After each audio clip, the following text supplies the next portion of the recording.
या ठिकाणी आपणा सर्वांसमोर संपन्न होणार आहे।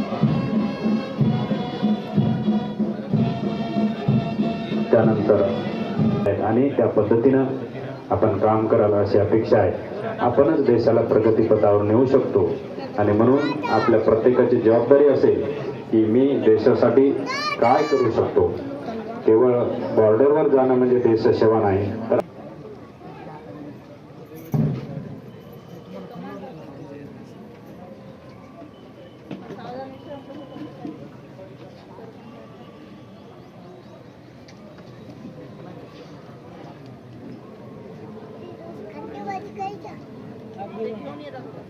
तर जे मान्यवर मंडळी उभी आहे, कृपया आपणास थोडं विनंती आहे की व्हाईट लाईनच्या थोडंसं मागं राहा।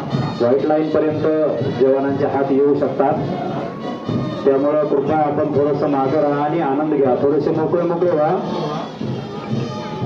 या ठिकाणी अतिशय सुंदर पद्धतीनं परेडचं संचलन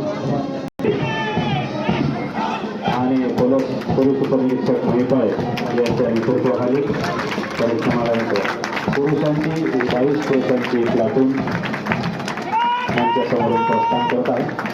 पुरुष आणि महिला दोन्ही या प्लाटूनमध्ये एकत्रितरित्या आहेत।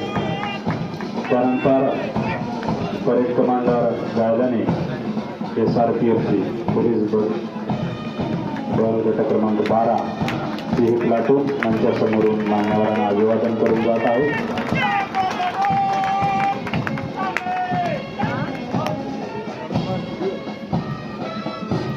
अतिशय शिस्तबद्ध आणि एका तालामध्ये ते मान्यवरांना अभिवादन या ठिकाणी करत आहेत। माननीय पालकमंत्री महोदयांना अभिवादन परेडच्या माध्यमातून। त्यानंतर API गोमाशे मॅडम यांच्या नेतृत्वाखालची तुकडी SRPF गट क्रमांक 12ची, यामध्ये 22 सुरक्षा कर्मचारी सहभागी आहेत। त्यानंतर होमगार्डची तुकडी पुरुष भागवत किसनाप्पा देवरसे पोलीस उपनिरीक्षक यांच्या नेतृत्वाखालील तुकडी मंचासमोरून प्रस्थान करत आहे। आपल्या सुरक्षेच्या संदर्भामध्ये होमगार्डची सुद्धा मदत आपणास होत असते। त्यानंतर ही महिलांची तुकडी दीपमाला भीमराव वाडे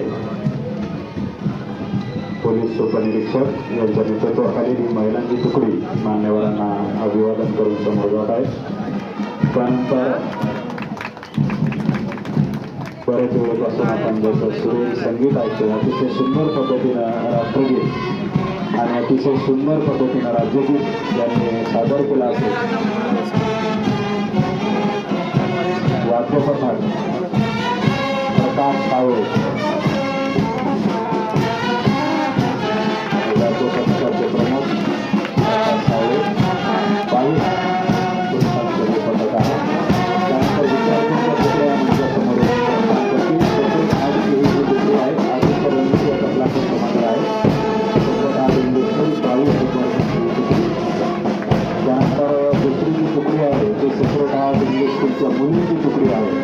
तिथे परेड कमांडर आहे वेदिका शिवाजी बेडके, ही तुकडी सुद्धा मान्यवरांना अभिवादन। हे जे छोटे छोटे विद्यार्थी आहेत हे उद्याचं आपल्या देशाचं भविष्य आहे। त्यांना भविष्याची तालीम, भविष्याची शिस्त म्हणून या ठिकाणी हे प्रशिक्षण दिले जाते। भविष्य प्रशाला हिंगोलीची ही तुकडी आहे, याच्यामध्ये 22 विद्यार्थी सामील आहेत। स्टुडंट पोलीस कॅडेटच्या अंतर्गत या तुकडीचं निर्माण झालेलं आहे। सर्वांनी टाळ्या वाजवून ते समोर त्यांच्या विद्यार्थ्यांची तुकडी आहे, आपण त्यांना सर्वांना प्रोत्साहन द्यावं। यानंतर हे वाहन, श्वानाचं वाहन वीरा, अतिशय गुणी असा हा वीरा स्फोटक पदार्थ शोधक बघा त्यांनी मान्यवरांना अभिवादन केलेलं आहे। पोलीस हवालदार सावळे आणि पोलीस चक मडावी वाहन चालक आहेत। पोलीस उपनिरीक्षक लाखाडे ते पोलीस श्वान पथक हिंगोलीचं मंचासमोरून प्रस्थान करत आहे। त्यानंतर वज्र वाहन म्हणजे पोलीसची जी हेल्पलाईन नंबरची जी आहे ते दामिनी पथक निर्भयाचं जे वाहन आहे, पोलीस हवालदार सरनाईक चालक आहे त्याचं। निर्भया पथकानंतर हे जे वज्र वाहन आहे 207 क्रमांकाचं वडकुते आणि गोटीकर यांच्या संचलनामध्ये आहेत. त्यानंतर फॉरेन्सिक लॅब दिवसेंदिवस आपला जिल्हा अत्याधुनिक होत आहे. ही फॉरेन्सिक लॅबची जी व्हॅन आहे थोडंसं हळू चालवायचे, रथ आहेत हळू घ्या सर्वजण. त्यानंतर हे RTO ऑफिसचं जे राष्ट्रीय रस्ता सुरक्षाचं वाहन त्यांनी 2 चित्ररथ केलेले आहेत. एक LED च्या माध्यमातून सुद्धा जनजागृती. सर्व नागरिकांनी हे फक्त पाहू नये, आपल्या कृतीमध्ये अंमलबजावणीमध्ये आणावं, कारण की आपल्याचसाठी हे जे RTOचं सुरक्षा वाहन आहे आणि सर्वच एकंदरीत जे रथ आहे हा कृषी विभागाचा रथ या ठिकाणी आहे.